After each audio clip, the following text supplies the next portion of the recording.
The wind, a ceaseless mourner, clawed at the eaves of Elias Thorne's cabin, its voice a hollow keen that had long ago become the soundtrack to his solitude.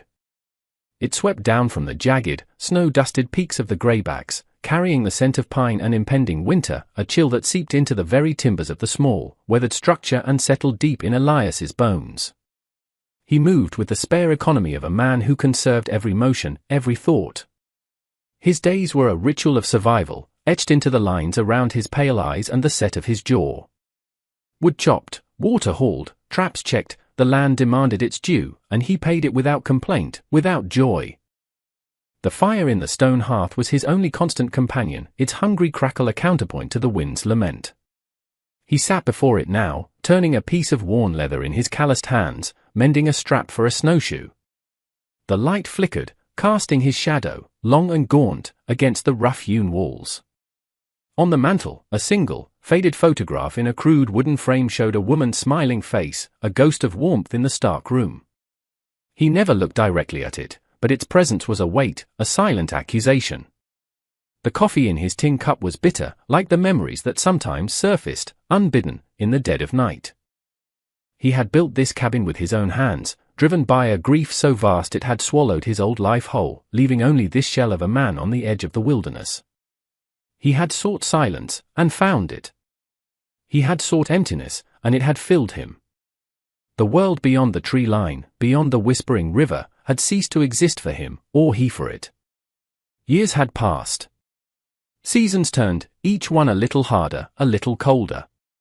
He had become part of the landscape, as weathered and unyielding as the ancient pines that guarded his retreat. The quiet was broken only by the snap of a twig under his boot, the cry of a hawk, the rush of the river. Human voices were a forgotten sound, a distant echo from a life he no longer claimed. Then, a sound that did not belong. Sharp, insistent. A rapping against the thick plank door, 3 distinct knocks that cut through the wind's howl like a blade. Elias froze, the leather slipping from his grasp. His head lifted, eyes narrowed, every sense suddenly acute. No one came here. No one knew this place. The wind, perhaps? A branch?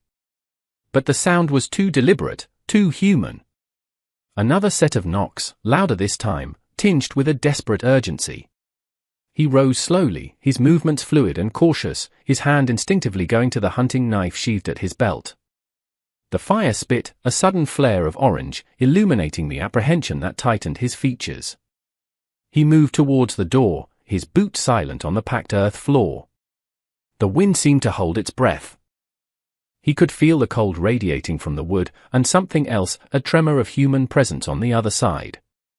He slid the heavy bolt, the sound unnervingly loud in the sudden stillness. The door creaked open a few inches, a sliver of the grey, fading light of dusk piercing the gloom of the cabin. A woman stood there, her figure shrouded in a threadbare cloak, snowflakes clinging to her dark, matted hair. Her face was pale, etched with exhaustion and a raw, primal fear that resonated with something deep inside him. But it wasn't her face that held his gaze. In her arms, bundled against the biting wind, were 2 small forms, swaddled tightly. Twins. Their tiny, still faces were barely visible, pinched with cold.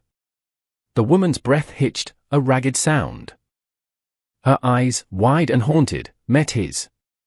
They were the eyes of a hunted animal, desperate for sanctuary. He could smell the fear on her, mingled with the scent of wood smoke and the sharp tang of the snow. He said nothing, his expression unreadable, a mask carved from years of solitude. The silence stretched, filled only by the wind's renewed assault and the faint, almost inaudible whimpering from one of the bundles. She swayed slightly, as if the effort of standing, of holding the children, was almost too much. Her lips trembled, chapped and pale. He could see the tremor in her hands, the way her knuckles were white where she clutched the precious burdens to her chest. This was a trouble he didn't want, a complication his carefully constructed emptiness could not accommodate. He had buried his heart long ago, deep in the frozen ground alongside his wife and child. There was no room for this, for them. He started to close the door, a slow, deliberate movement. Her voice, when it came, was a raw whisper, raspy and low, yet it carried an undeniable weight, a desperate plea that sliced through his defenses. "Please," she began, then her gaze dropped to the children, then back to his. "They ain't yours," she said, her voice cracking, the words stark and brutal in their simplicity. She took a shuddering breath. "But they need you." The words hung in the frigid air, an accusation, a prayer, a terrible, undeniable truth. He looked at the infants, their vulnerability a stark contrast to the harshness of the wilderness, to the harshness in his own heart.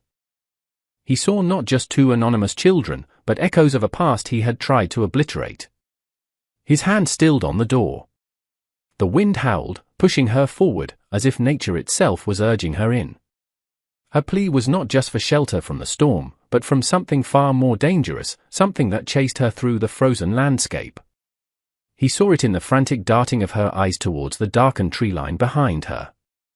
His own desolation felt suddenly less absolute, pierced by the immediate, desperate need of these three souls on his doorstep. The cabin, his fortress of solitude, felt suddenly vulnerable, exposed. Elias stepped back, a silent, grudging invitation.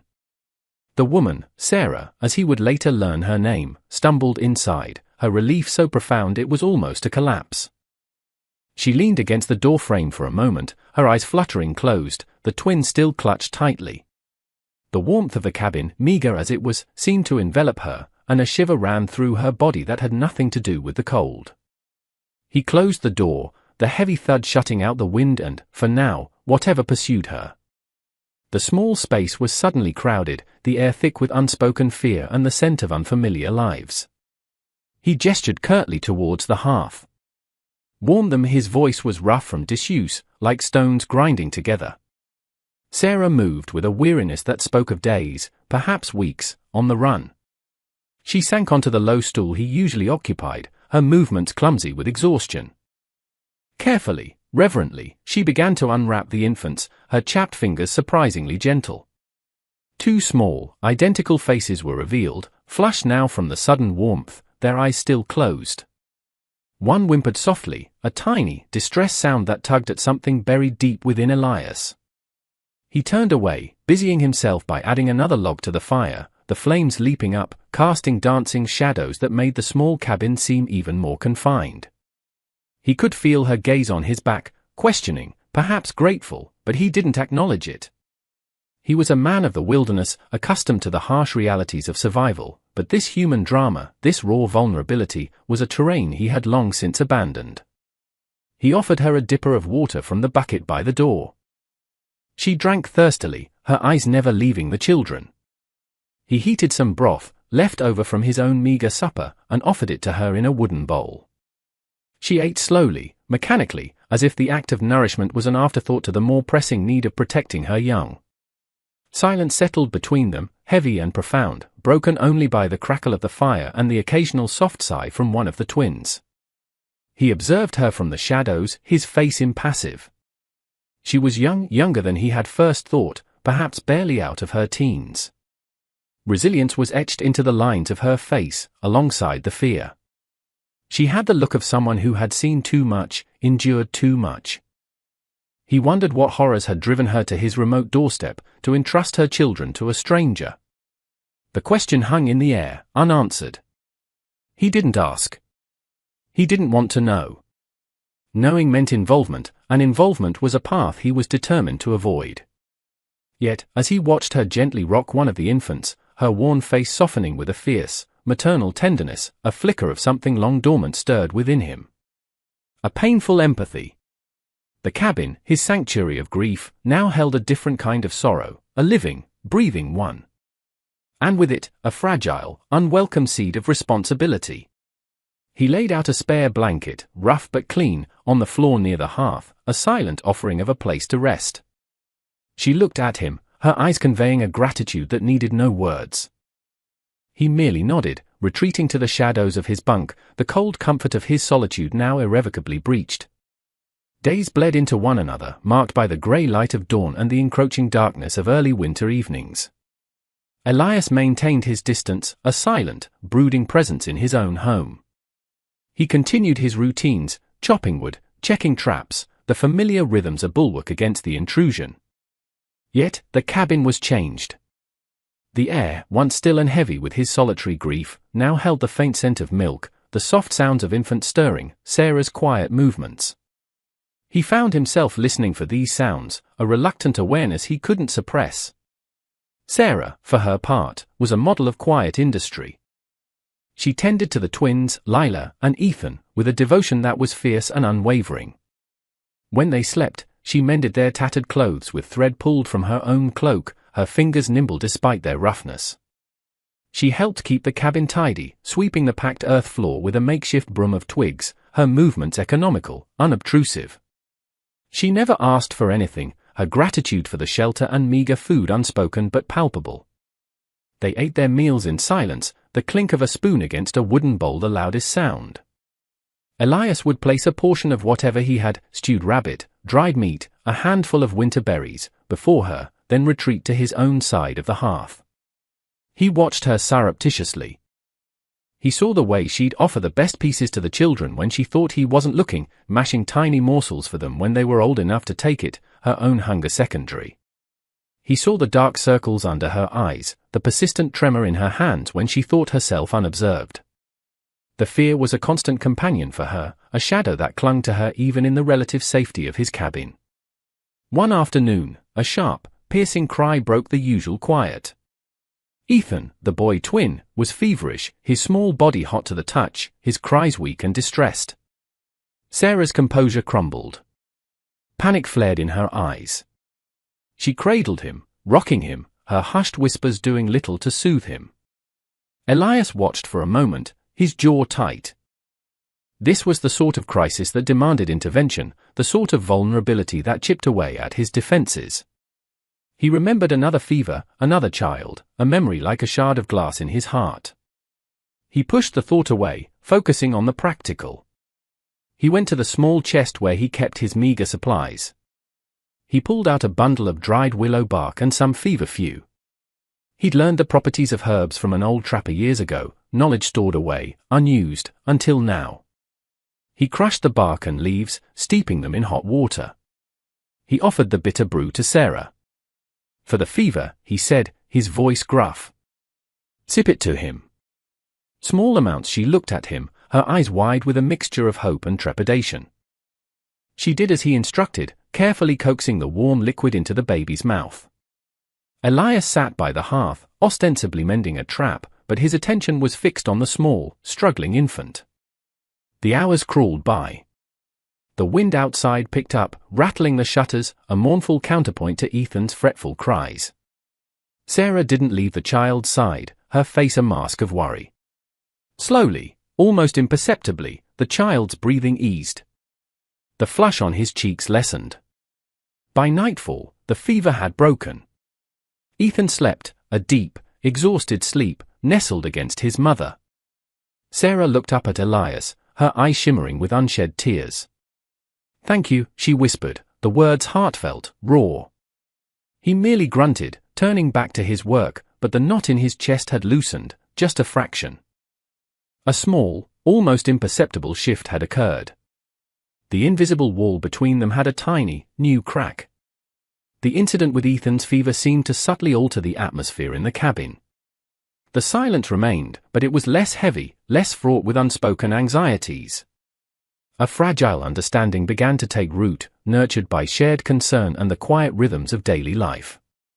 Elias found himself leaving a little extra wood by the hearth, ensuring the water bucket was always full before he left to check his traplines. Small, almost unconscious acts of consideration. Sarah, in turn, began to anticipate his needs, having a hot cup of weak tea ready when he returned, chilled to the bone from the biting wind. She learned his routines, his preferences, without a word being exchanged.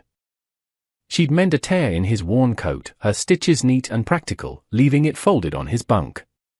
He'd find a small, smooth stone, warmed by the fire, tucked into the twins' blankets on particularly cold nights. These were the unspoken currencies of their cohabitation, a language of gestures in a world devoid of easy words. One evening, as the wind howled a particularly fierce dirge outside, Elias sat by the fire, whittling a piece of scrap wood. He wasn't consciously making anything, just letting his hands move, the knife shaping the wood with practiced ease. Lila, the girl twin, was awake, her dark eyes curiously following the movement of his hands. He glanced at her, then back at the wood. Slowly, an image began to form under his blade, a small, rough bird, its wings half spread. He worked with intense concentration, the only sounds the scrape of the knife and the crackle of the fire. When he was done, he hesitated for a long moment, then placed the small wooden bird on the blanket beside Lila. Her tiny hand reached out, clumsy fingers closing around the carving. A small, gurgling sound, perhaps a laugh, escaped her. Sarah watched, a soft, almost imperceptible smile touching her lips.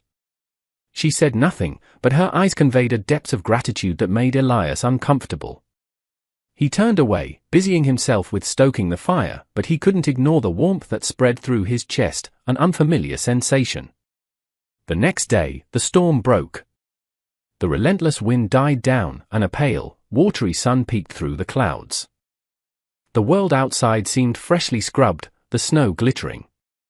Elias, needing supplies he couldn't procure from the wilderness alone, decided to make the half-day trek to the nearest settlement, a tiny, forgotten outpost called Miller's Crossing. He hadn't been there in over a year. He told Sarah he was going, his tone flat, offering no further explanation. Fear flickered in her eyes. "Will you be long?" He shook his head. Back by nightfall, he hesitated, then added, "Bolt the door. Don't open it for anyone." The implication was clear. Trouble might find her even here. She nodded, her gaze dropping to the twins. The thought of leaving them, even for a few hours, was a heavy weight. He gathered his few belongings, his rifle over his shoulder.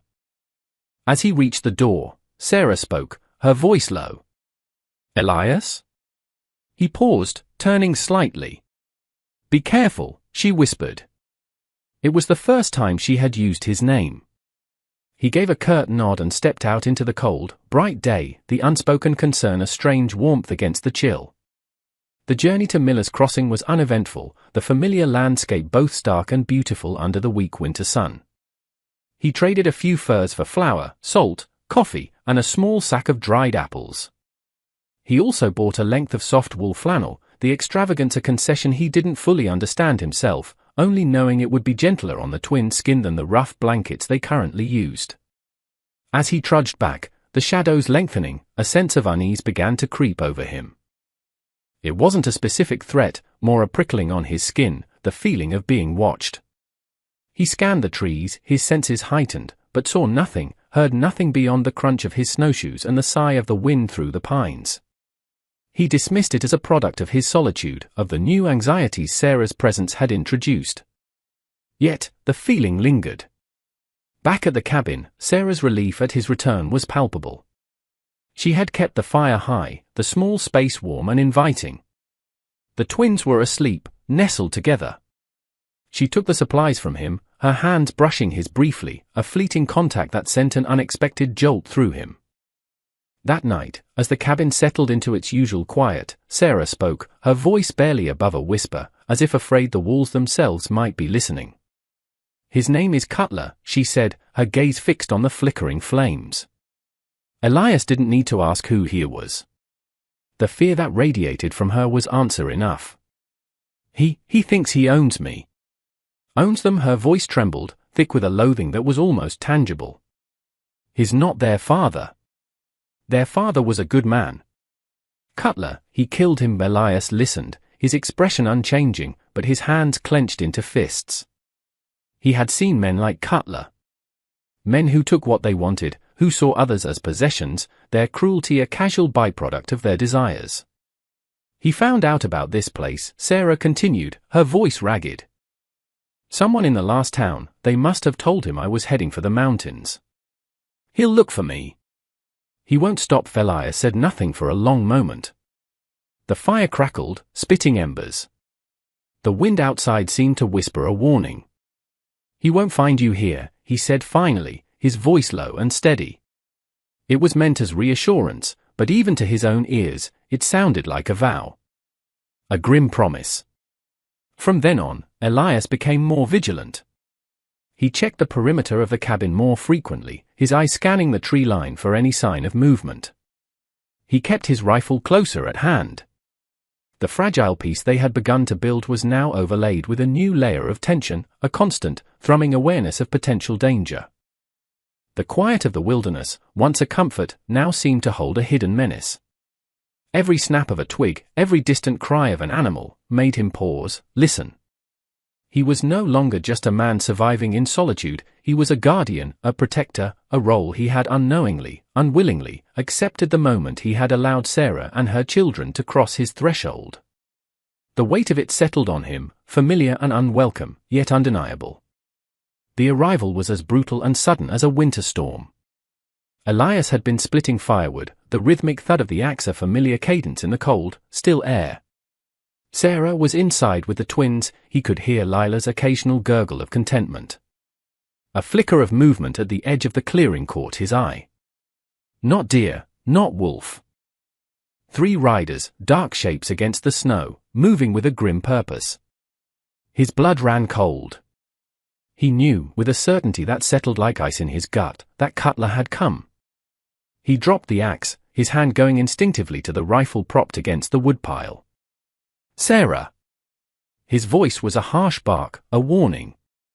Inside. Bolt the door. He saw her face appear briefly at the small window, pale with terror, before she vanished. The riders were closer now, their features becoming distinct.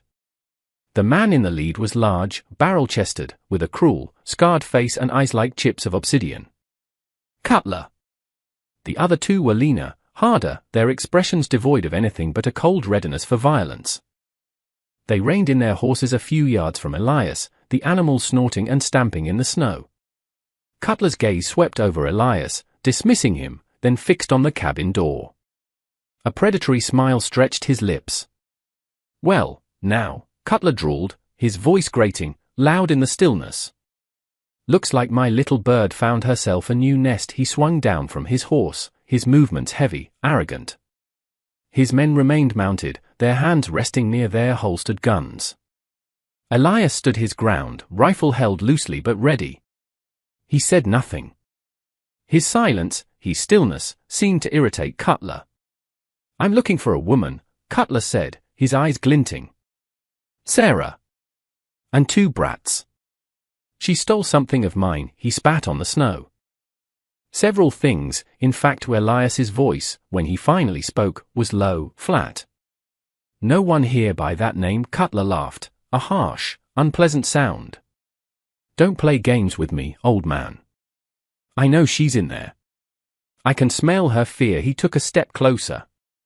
Send her out. And the children. This doesn't have to get messier. Elias didn't move. His gaze was steady, unwavering. He could feel the tension coiling in his own muscles, the adrenaline beginning to surge.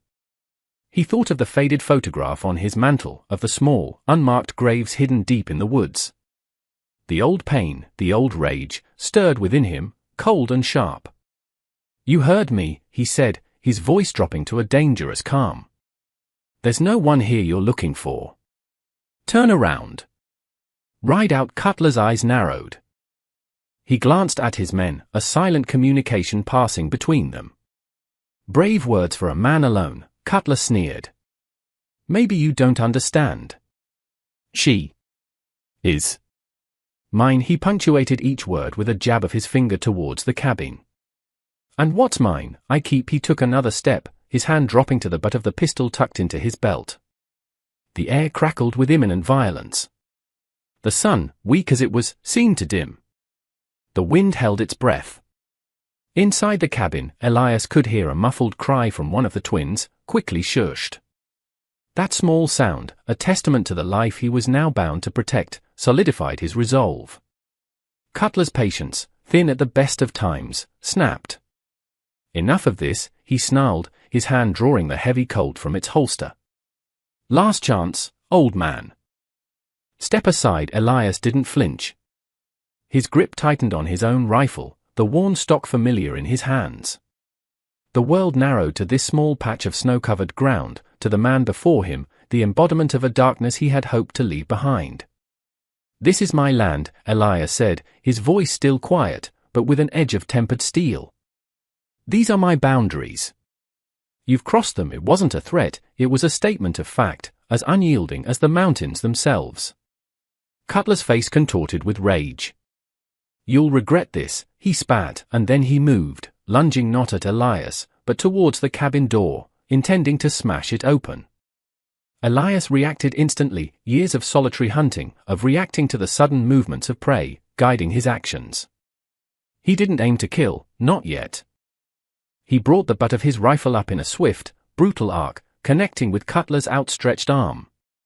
A sickening crack echoed in the still air, followed by Cutler's howl of pain and fury. The pistol clattered to the snow. Cutler stumbled back, clutching his shattered wrist, his face a mask of agony and disbelief. "Kill him," he shrieked at his men.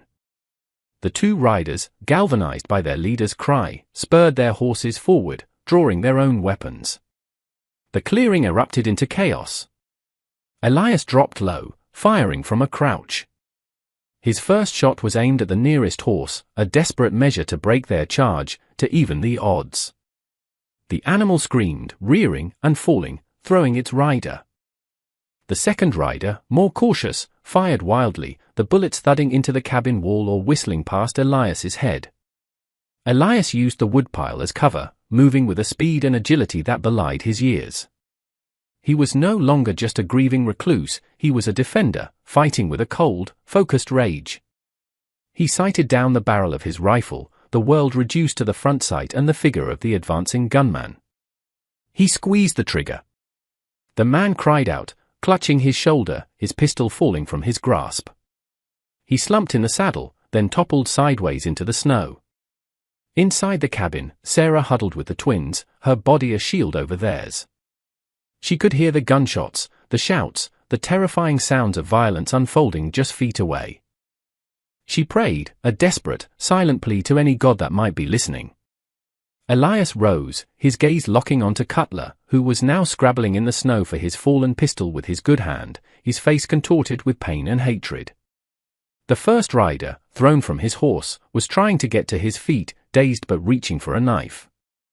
Elias knew he had only moments. He moved with grim purpose, his focus absolute. This was not a fight he had sought, but it was one he would finish. The wilderness had taught him that mercy was a luxury rarely afforded, and never to predators. The fight was short, brutal, and decisive. Elias moved with the lethal grace of a cornered wolf. The rider on the ground, still dazed, managed to pull his knife and lunged, a desperate, clumsy attack. Elias sidestepped, the blade whispering past his side, and brought the barrel of his rifle down hard on the man's head. The rider crumpled without a sound, his fight over. Cutler, finally retrieving his pistol, roared in fury and fired, the shot going wide, splintering the wood of the cabin wall dangerously close to where Sarah and the twins were hidden. Elias didn't hesitate. He leveled his rifle, his aim steady despite the pounding in his chest. There was no hatred in his eyes, only a grim necessity. He fired. The shot struck Cutler center mass. The big man gasped, a look of shocked surprise on his face. He staggered, dropping his pistol again. He clutched his chest, a dark stain blossoming on his heavy coat. He took a faltering step, then another, his eyes, still full of a savage disbelief, fixed on Elias. Then, his legs buckled, and he crashed to the snow-covered ground, the impact sending up a small puff of white.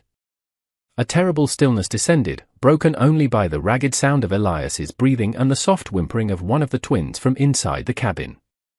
The scent of gunpowder hung heavy in the cold air, acrid and sharp. Elias stood for a long moment, the rifle still clutched in his hands, his gaze sweeping the clearing. The two henchmen were down, one unconscious or dead, the other wounded and moaning. Cutler lay still, a dark stain spreading beneath him on the pristine snow. The immediate threat was over. He lowered the rifle, a profound weariness settling over him. The adrenaline drained away, leaving him feeling hollowed out, shaken. He looked at his hands, they were steady. He had killed before, in the war, a lifetime ago. He had hoped never to do so again. but the wilderness, and the darkness in men's hearts, had a way of forcing choices. The cabin door creaked open. Sarah appeared, her face ashen, her eyes wide with a mixture of terror and dawning relief. She clutched Lila to her chest, Ethan still presumably sheltered within. Her gaze fell on the carnage in the clearing, on the still forms in the snow, and a shudder ran through her. She looked at Elias, her expression unreadable. He met her gaze, his own bleak. There were no words for what had just happened, no way to smooth over the raw brutality of it. He had protected them, but at a cost. The sanctuary he had offered had been violated, its peace shattered by violence. He walked slowly towards Cutler's body, his rifle still ready. He nudged the man with his boot. No response. He then checked the other two. The one he had shot in the shoulder was alive, though barely conscious. The one he had struck with the rifle barrel was out cold, but breathing. He would have to deal with them, ensure they posed no further threat. The grim calculus of survival. The aftermath was a somber, silent affair. Elias, his face a grim mask, disarmed the wounded henchman and the unconscious one. He bound their hands tightly with strips of leather he cut from their own saddlebags. The wounded man, conscious now and whimpering in pain, offered no resistance, his eyes filled with a cowed fear. Elias ignored his pleas for mercy. There was none to be had here. He dragged Cutler's body further into the trees, away from the cabin, a stark, final punctuation to the violence. The snow would cover him soon enough. Sarah watched from the doorway, the twins now both in her arms, her silence a heavy blanket. She offered no help, nor did he expect it. This was his burden, the grim consequence of the choice he had made. When he returned to the clearing, he dealt with the horses. Cutler's mount and one other were unharmed. The third, the one he had shot, had to be put down, a single, regrettable shot ending its suffering. The sound echoed unnaturally in the sudden, profound quiet. He loaded the two surviving henchmen, one still unconscious, onto their horses. He tied their reins together and led them a short distance down the barely discernible track that led away from his valley, pointing them vaguely in the direction of Miller's Crossing. "If I see you again," he told the conscious one, his voice devoid of emotion, "I won't be so lenient." The man nodded frantically, his eyes wide with terror. Elias slapped the rump of the lead horse, sending them stumbling away into the gathering dusk. He watched until they were out of sight, then turned back towards the cabin. The bloodstains on the snow were already beginning to freeze, dark patches against the white. He felt a weariness that went bone deep, a fatigue not just of the body, but of the soul. He had killed to protect, and the act, necessary as it was, left a bitter taste. Inside, the fire had burned low. Sarah had added wood, and a pot of something was simmering over the flames, its aroma a small, domestic comfort in the wake of such brutality. She didn't look at him as he entered, her attention focused on bathing Ethan's face with a damp cloth. Lila lay sleeping soundly on a pile of furs near the hearth. The silence in the cabin was different now. It was not the silence of solitude, nor the silence of fragile truce. It was the silence of shared trauma, of horrors witnessed and survived. He washed the blood from his hands in a basin of icy water, the cold stinging his skin. He felt Sarah's eyes on him, but when he looked up, she quickly averted her gaze. He sat down heavily on his stool, the rifle propped beside him. The events of the day replayed in his mind, stark and brutal. He had stepped back into a world of violence he thought he had left behind, all for a woman and two children who were not his own. Yet, as he looked at them, at Sarah's tired face, at the peaceful forms of the sleeping twins, he felt no regret for his actions. Only a profound, aching sorrow for the necessity of them. The warmth of the fire slowly seeped into his chilled body, but the coldness inside remained. Days turned into a week, then two. The snow fell, heavy and relentless, blanketing the clearing, covering the scars of the recent violence. It transformed the landscape into a pristine, white wilderness, a deceptive canvas of peace. Life in the cabin settled into a new rhythm, quieter, more subdued, yet underlined by an unspoken understanding. The shared ordeal had forged a bond between Elias and Sarah, a connection deeper than words. They still spoke little, but their silences were now companionable, filled with a mutual awareness. Elias resumed his routines, but they were subtly different. He found himself checking on the twins more often, his gaze lingering on their small, innocent faces. He carved another small animal, a rough-hewn wolf, and placed it beside Ethan's sleeping form. He noticed Sarah watching him, a soft, almost tender expression in her eyes. She, in turn, took over more of the domestic tasks, her presence bringing a semblance of order and warmth to the Stark cabin. She mended his clothes with a quiet diligence, cooked their simple meals, and her voice, when she sang softly to the twins, was a gentle melody that eased some of the harshness from the air. The flannel he had bought in Miller's Crossing had been fashioned into soft swaddling clothes for Lila and Ethan, a small comfort against the winter chill. One evening, as a blizzard raged outside, trapping them in the warm cocoon of the cabin, Sarah spoke, her voice low. "Their father," she began, her gaze on the dancing flames, "he would have liked you. He was a quiet man too. Strong." Kind Elias said nothing, but he felt a strange pang in his chest. It was the closest she had come to acknowledging the void Cutler's violence had left, and the unexpected role Elias now filled. He looked at the twins, sleeping peacefully by the hearth, oblivious to the storm outside and the storms that had brought them here. They were growing, thriving, in this isolated pocket of the world. He saw not just two infants, but the fragile promise of a future he was now inextricably a part of. He had sought solitude to escape the pain of his past, to numb the grief of his own lost family. But life, in its relentless, unpredictable way, had brought family back to him, in the most unexpected form. It was not the life he had envisioned, not the peace he had sought, but it was something. A reason to face the dawn, a purpose beyond mere survival. The cabin, once a monument to his sorrow, was slowly, almost imperceptibly, becoming a home again. The wind still howled outside, a mournful song, but inside, by the warmth of the fire, a new, fragile family unit was taking shape, its foundations built on shared hardship, unspoken understanding, and the enduring, resilient hope for a quieter tomorrow. The photograph on the mantel still held its place, a silent witness, but its accusation felt less sharp now, softened by the presence of new life, new responsibilities, and the first, tentative stirrings of a heart long thought dead.